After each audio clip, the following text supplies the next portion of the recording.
Para jamaah, Bapak Ibu, teman-teman yang dirahmati oleh Allah, alhamdulillah pada kesempatan malam ini kita bisa berkumpul di tempat ini untuk istiqomah ngaji setiap Selasa malam Rabu. Mudah-mudahan kita diistiqomahkan dan dengan berkah ngaji ini hajat-hajat kita semuanya dikabulkan oleh Allah.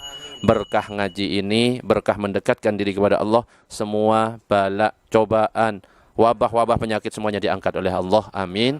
Amin ya rabbal alamin. Dan mudah-mudahan dengan adanya kajian online ini kita tetap Tetap erat persatuan dan kesatuan di antara kita. Ya. Nah, sekarang kan lagi ribut antara pro dan kontra, itu masih ada. Dulu masalah politik. Ya, antara 01 02. Selesai 01 02 masih berlanjut antara pro yang tiada Jumatan, satunya pro tetap Jumatan. Seharusnya kan dengan adanya fatwa dari MUI dan juga himbauan dari pemerintah itu sudah menggugurkan perbedaan. Jadi pemerintah itu seharusnya yang menjadi pemersatu. Jadi kalau sudah ada himbauan dari pemerintah, apalagi didukung oleh MUI, sudah ikuti, insya Allah damai. Seandainya pun kita memiliki perbedaan, mungkin nggak setuju dengan pendapat mereka, ya harusnya ya kita amalkan sendiri, nggak usah keluar-keluar. Akhirnya membuat orang bingung, orang-orang awam itu bingung. Ya mudah-mudahan kita semuanya tidak berpecah belah. Semakin erat persaudaraan di antara kita, persatuan dan kesatuan tetap terjaga. Nah, ada lagi satu yang memang aslinya nggak penting, ya tapi ada penting-pentingnya juga sih, yang bisa menyebabkan retaknya persatuan. Bisa cekcok.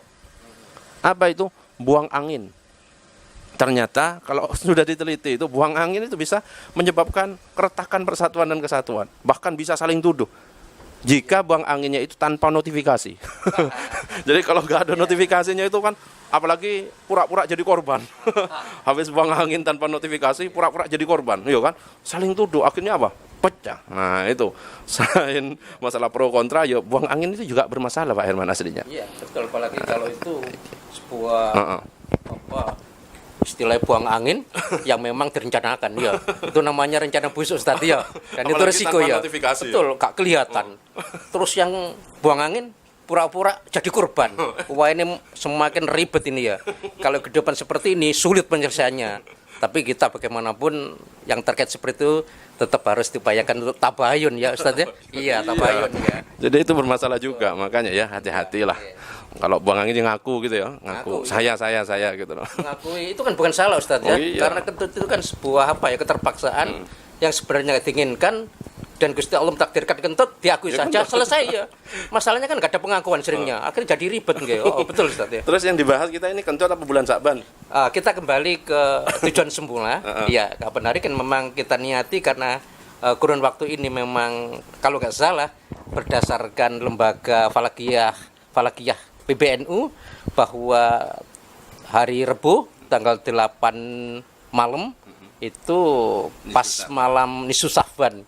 Nah ini Ustadz terkait keutamaan bulan Sya'ban serta pada malam nisfu Sya'ban itu sebagai orang yang memang sudah dapat ilmu itu supaya menjadi malam nisfu Sya'ban itu bermakna amalan-amalan apa Ustaz kira-kira yang harus dilalui atau dilakukan sehingga hidup itu menjadi semakin barokah, apalagi pada periode ini akhir-akhir ini bahkan sekarang ini kan juga wabah corona ya, artinya itu menjadi salah satu amalan yang bisa mencoba untuk menyingkirkan itu harus seperti apa nggih. Jadi terkait manfaatnya serta keutamaannya tentu Ustadz ini bisa menjelaskan, memberikan pencerahan sehingga siapapun yang mendengarkan live streaming ini mudah-mudahan menjadi terbarokai dan mendapatkan manfaat dari kajian ini Ustadz. Nggih, ya. Sekarang kita masuk ya pembahasannya. Ya, Ustadz, masalah buang angin kita lewat dulu ya. Nanti pembahasan terakhir. Ya. Tapi tetap ada mananya Ustadz. Tetap ada mananya. Ya. Ada peristiwa yang enggak bermana Ustadz. Oke. Kalau kita berbicara tentang bulan Sya'ban, kemarin sebelumnya, pertemuan sebelumnya saya sudah menjelaskan bahwa bulan Sya'ban itu adalah pintu menuju bulan Ramadan. Jadi istilahnya kalau diibaratkan buku, maka bulan Sya'ban itu muqaddimahnya. Dan ini sesuai dengan apa yang disampaikan oleh Al-Hafidz Ibnu Rajab Al-Hambali. Beliau mengatakan walamma kana Sya'banu kal muqaddimati li Ramadhanah.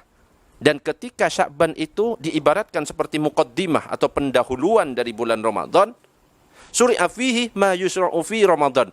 Maka disyariatkan di bulan Sya'ban itu untuk melakukan apa yang disyariatkan juga di bulan Ramadan. Contohnya apa? Minas siyam, perbanyak berpuasa. Di bulan Ramadan kita berpuasa full 30. Maka di bulan Sya'ban juga dianjurkan untuk memperbanyak puasa. Wa qiraatil Qur'an, membaca Al-Qur'an. Di bulan Ramadan kita disunnahkan membaca Al-Qur'an. Maka di bulan Sya'ban juga dianjurkan membaca Al-Qur'an. Tidak hanya itu, infak, sedekah dan lain sebagainya. Ibadah-ibadah yang biasa kita kerjakan di bulan Sya'ban, di bulan Ramadan, kerjakan juga di bulan Sya'ban. Bahkan ulama para sahabat, umat-umat orang-orang terdahulu, para sahabat Nabi itu sudah mempersiapkan untuk memasuki bulan Ramadan, itu sudah mempersiapkan diri sejak bulan Sya'ban. Dikatakan oleh Ibnu Rajab Al-Hambali, kanal muslimuna idza dakhala Sya'ban, bahwa umat Islam ketika masuk bulan Sya'ban, inkabbu 'alal masahifi faqara'uha, maka mereka itu senantiasa membaca Al-Qur'an. Wa akhraju zakata amwalihim, mereka itu mengeluarkan zakat harta-harta mereka. Untuk apa? Taqwiyatan lid-dha'if wal miskin ala siyami Ramadan, sebagai bantuan untuk orang-orang yang lemah, orang-orang yang miskin dalam menghadapi puasa. Jadi zakat-zakat harta, zakat malnya itu dikeluarkan, atau sedekah-sedekahnya dikeluarkan di bulan Sya'ban supaya bisa membantu mereka, orang-orang yang miskin, orang-orang yang lemah, untuk persiapan juga nanti di bulan Ramadan. Nah, itu yang dilakukan oleh orang-orang terdahulu sebelum kita. Jadi sudah mempersiapkan apa untuk menghadapi bulan Ramadan, sudah dipersiapkan. Ibadahnya itu di bulan Sya'ban. Bahkan kalau kita ngomong-ngomong masalah Sya'ban, ternyata ada peristiwa penting di bulan Sya'ban. Ada peristiwa-peristiwa penting yang disebutkan oleh Sayyid Al-Maliki. Nanti saya sebutkan apa saja peristiwa-peristiwa penting yang terjadi di bulan Sya'ban. Tetapi sebelumnya, dalam kitab Durratun Nasihin, itu mengutip kalam dari Imam Yahya bin Mu'ad Ar-Razi, bahwa kata Sya'ban itu terdiri dari 5 huruf. Ya kan? Shin, Ain, apalagi? Ba, Alif, Nun, Sya'ban. Kan gitu kan? Terdiri dari 5 huruf, di mana 5 huruf ini memiliki makna-makna tersendiri. Contoh, Shin itu artinya syafa'atun, yang artinya pertolongan. Ain, al-izzah, yang artinya kemenangan. Ba, al-birru, yang artinya kebaikan. Alif, yang maknanya ulfah, artinya belas kasih. Nun, yang terakhir, artinya nur, yang artinya cahaya. Makanya siapa yang menghidupkan bulan Sya'ban dengan amal-amal ibadah, maka mereka akan mendapatkan 5 hal ini. Apa saja? Pertolongan dapat, kemenangan dapat, kebaikan dapat, belas kasih dapat, cahaya dapat. Luar biasa enggak? Luar biasa. Loh, ya, iya. Jadi terkait apa yang didapat, terkait orang yang melakukan kebaikan, amalan di bulan Sya'ban, itu luar biasa Ustaz ya. Di situ diakhiri dari 5 itu ternyata diakhiri oleh cahaya, oleh sinar. Ya Allah, itu luar biasa. Dan dari penjelasan Ustaz tadi, bahwa orang yang bersedekah melakukan kebaikan di bulan Sya'ban itu termasuk mengantar supaya pada saat bulan Ramadan itu tidak menjadi sesuatu yang mengagetkan. Artinya orang yang sudah lulus pada saat bulan Sya'ban itu menjadi satu ujian, di mana kalau pada bulan Sya'ban ini berhasil, itu akan menjadi sesuatu yang diulangi dan indah pada saat bulan yang paling utama, yaitu Ramadan ya. Bahkan Nabi pernah bilang begini Ustadz, ini seingat saya, ini banyak orang yang tidak perhatikan ada bulan penting, yaitu antara bulan Rajab dan bulan Ramadan. Artinya Rajab ini menjadi sesuatu yang memang Rasulullah itu dimohon atau meminta atau mengharap supaya orang itu mengapa bulan Sya'ban itu penting. Dan alhamdulillah Ustaz Tata tadi telah menyampaikan keutamaan, dan mudah-mudahan apa yang Ustaz tadi sampaikan menjadi suatu yang bermanfaat dan barokah untuk siapapun. Ada tambahan lagi? Amin. Ya, ada tambahan lagi. Seperti yang Pak Herman tadi sampaikan, memang Nabi pernah mengatakan dalam hadisnya bahwa bulan Sya'ban ini adalah bulan baina Rajab wa Ramadan, yang terletak di antara Rajab dan Ramadan, yang banyak manusia itu melalaikan. Makanya Nabi ingin memperlihatkan tentang keutamaan dari bulan Sya'ban dengan cara apa? Dia berpuasa, sering berpuasa, dan tidak sesering bulan Sya'ban dibandingkan dengan bulan-bulan yang lain. Nabi ini lebih sering bulan Sya'ban. Bahkan Nabi pernah bulan Sya'ban itu full 30 hari berpuasa. Makanya Nabi mengatakan, makanya aku, kenapa? Aku ini senang berpuasa di bulan Sya'ban. Kenapa? Karena di bulan Sya'ban ini ada waktu nanti akan diangkat amal itu, dilaporkan kepada Rabbul Alamin, akan dilaporkan kepada Tuhan, kepada Allah. Makanya Nabi mengatakan, dan saya ingin ketika amalku dilaporkan kepada Allah, saya ini dalam keadaan berpuasa. Artinya apa? Sedang dalam keadaan ibadah. Meskipun laporan-laporan itu ada kriterianya, ada tahunan, tiap bulan Sya'ban dilaporkan. Ada yang mingguan, setiap hari Senin dan Kamis dilaporkan. Makanya kan Senin Kamis ada puasa kan? Karena Nabi pengen apa? Ketika dilaporkan dalam keadaan ibadah, dalam keadaan berpuasa, ada harian. Yaitu apa? Harian itu subuh dan asar, itu dilaporkan. Makanya kalau orang menjaga sholat subuh dan asar dengan berjamaah, maka malaikat akan menyaksikan. Inna Qur'anal fajri kana mashhuda. Sesungguhnya sholat subuh ini disaksikan oleh subuh sama para asar, malaikat. ya? Asar juga, itu pergantian antara dua malaikat. Jadi ada malaikat yang menjaga malam mulai dari asar sampai subuh, ada malaikat yang menjaga siang mulai dari subuh sampai asar. Nah, di asar dan subuh itu pergantian. Dua malaikat ini ada. Dua golongan malaikat ini ada. Jadi kalau orang yang salat subuh sama asar, dua malaikat ini tahu. Jadi ketika melaporkan ditanya oleh Allah, sedang apa hambaku? Allah sebenarnya maha tahu. Nah, cuma biar terjadi dialog dan jadi pelajaran.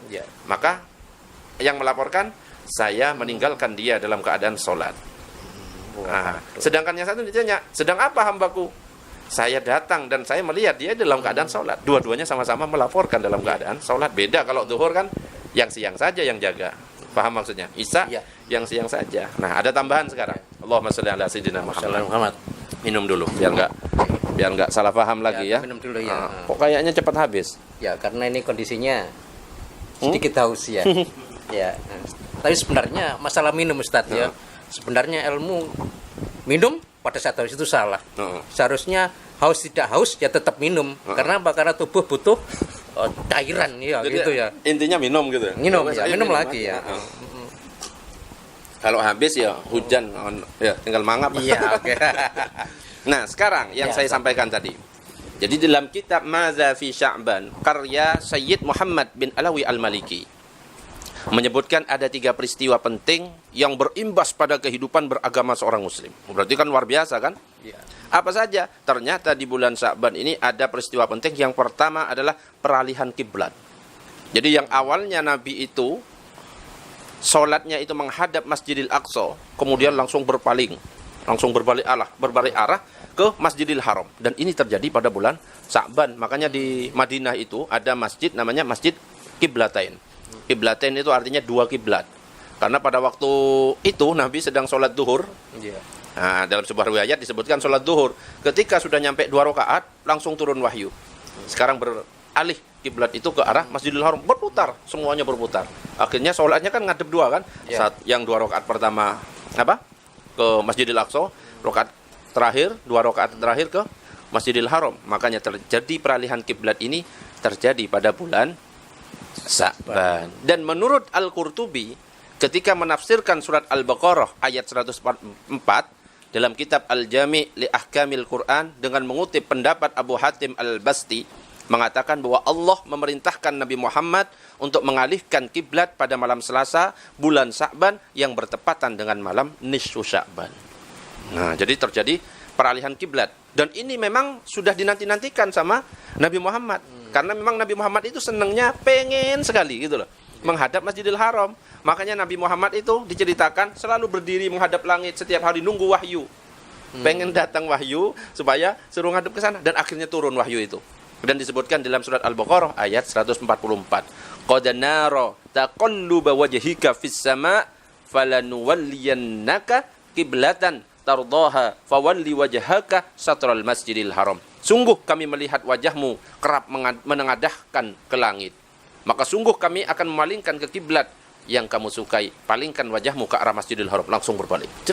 Makanya masjid yang digunakan sholat oleh Nabi itu namanya kiblatain. Artinya masjid dua kiblat. Karena pernah dalam satu sholat Nabi berputar dari Masjidil Aqsa ke Dan itu ke Masjidil Haram. peristiwa yang luar biasa ya, saat perpindahan kiblat, arah kiblat yang tadinya ke Masjidil Aqsa bergeser ke Masjidil Haram. Dan itu terjadi pada bulan Sya'ban. Bulan Sya'ban, tepatnya kapan tadi? di Nisfu Sya'ban. Malam nisfu Sya'ban. Di Nisfu Sya'ban. Sholatnya sholat Di duhur. situ ya. Berarti Wah, luar biasa, 15. ya. Loh, Berarti gini, besok kan? Ya. Kapan? Eh, Besok itu Rabu tanggal malam. Rabu. Rabu Rabu malam, malam ya. itu malam Nisfu Sya'ban. Ya, malam nisfu Sya'ban. Kamis tanggal 15-nya. Ustadz ya, kadang-kadang kan ada orang bilang begini ya, kita tidak menyalahkan, cuma kita perlu apa ya, istilahnya mohon pencerahan. Kan ada orang bilang begini, loh ngapain kok mengkultuskan bulan Sya'ban, padahal bulan yang paling utama itu kan Ramadan, kita nggak boleh melebih-lebihkan. Nah, berarti pernyataan itu dari sisi keilmuan itu kesusu menyalahkan atau memang tidak tahu sejarahnya.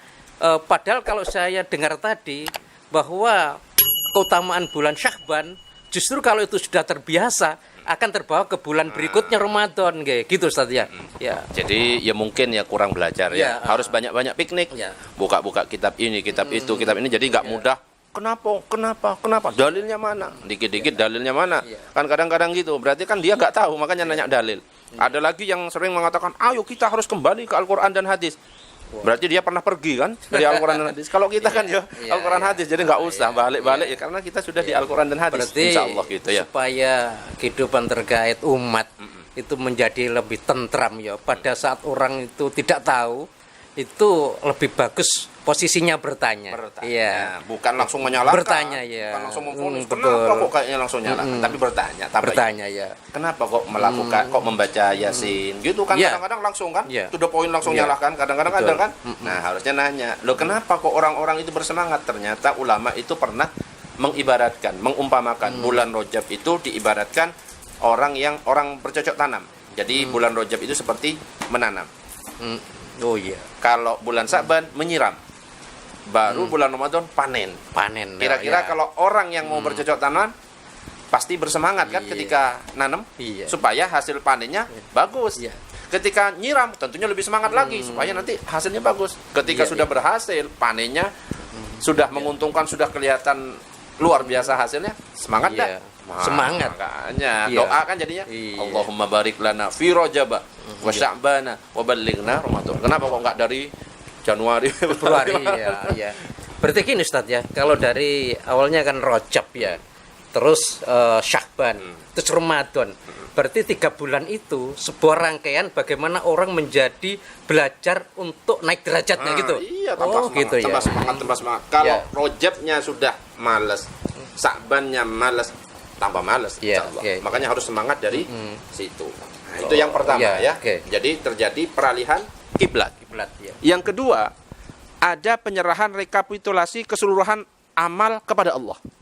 Dan ini terjadi pada bulan Sya'ban. Salah satu hal yang menjadikan bulan Sya'ban utama, pada bulan ini semua amal kita diserahkan kepada Allah. Dan ini terjadi pada saat malam nisfu Sya'ban. Ya, makanya kan orang-orang baca ini, memperbanyak amalan. Kenapa? Ketika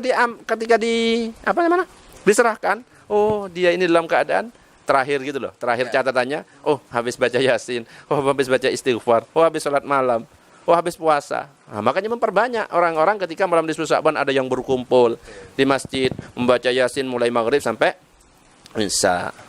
Jelas? Terus Sayyid Muhammad bin Alawi Al-Maliki mengutip sebuah hadis yang meriwayatkan dialog antara Usamah bin Zaid dan Nabi Muhammad. Usamah bin Zaid bertanya, wahai Nabi, aku tidak melihatmu berpuasa di bulan-bulan lain sebagaimana engkau berpuasa di bulan Sya'ban.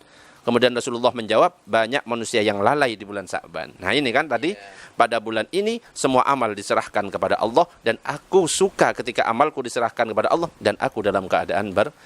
puasa. Makanya dianjurkan berpuasa. Besok puasa, sekarang harusnya berpuasa. Ayyamul bid. Tanggal 13, 14, 15 itu berpuasa. Pak Herman puasa? Saya Nggak usah disampaikan. Amal itu harus disembunyikan ya. Iya, Apalagi kalau nggak berpuasa. Ya, nggak usah betul disembunyikan. Nanti riak ya. Ya. Saya tak diskusi dengan diri saya sendiri Iya, Ustaz ya. puasa. Ya, oke. Ya sudah. Oke.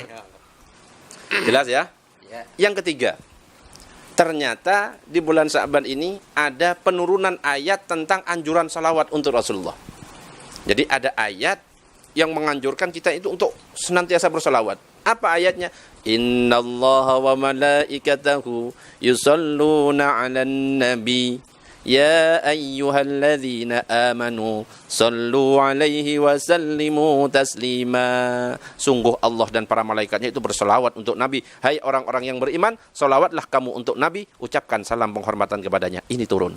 Makanya bulan Sya'ban itu dikatakan syahrus shalah 'alan nabi sallallahu alaihi wasallam, sebagai bulan solawat, untuk memperbanyak solawat di bulan Sya'ban karena ayat untuk perintah bersolawat diturunkan.